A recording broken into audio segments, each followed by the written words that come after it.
మేడ్చల్ జిల్లా మూర్చింతల్పల్లి మున్సిపాలిటీలో ఉన్న లక్ష్మాపూర్ ఇదివరకు గ్రామం ఉండే ఇప్పుడు వార్డ్ అయింది. ఇక్కడ ఉన్నాం మేము.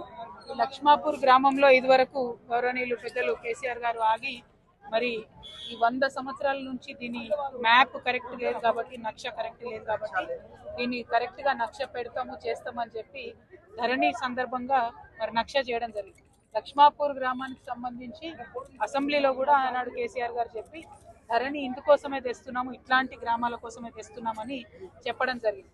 తర్వాత శాటిలైట్ సర్వే చేసినటువంటి ఆ సర్వేలో అనేకమైనటువంటి ఇబ్బందులు అవకతవకలై రైతులందరికీ కూడా ఇన్ని సంవత్సరాలలో ఏ ఒక్కనాడు కూడా వారికి సంపూర్ణంగా రైతు బంధు రానటువంటి పరిస్థితిని మనం గమనించవచ్చు.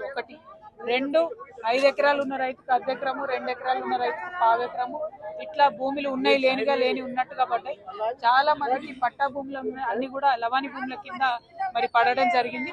కాబట్టి ఈ అంశాలన్నీ చూసి ఇప్పుడు ముఖ్యమంత్రిగా ఉన్న రేవంత్ రెడ్డి గారు కూడా ఇదే లక్ష్మాపూర్కి వచ్చి మరి ఇక్కడ ఉండి మేము కేసీఆర్ గారు తప్పు చేసారు కాబట్టి మేము సరి చేస్తాం, మేము భూమాత పెడుతున్నాం, ధరణి తీసి గంగలు వస్తామని ఆయన చెప్పారు.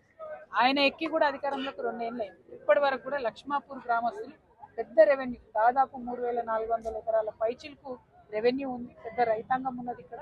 వారందరికీ కూడా తీవ్రంగా ఇబ్బందులు అవుతున్నటువంటి పరిస్థితి ఉన్నది.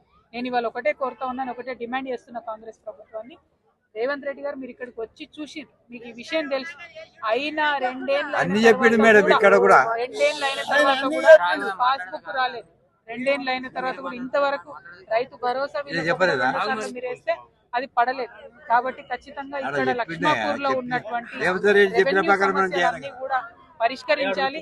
దానికోసం పెద్ద ఎత్తున గ్రామస్తులందరితో కలుపుకొని కూడా మేము పోరాటం చేస్తామని చెప్పి ఈ సందర్భంగా తెలియజేస్తా ఉన్నాను.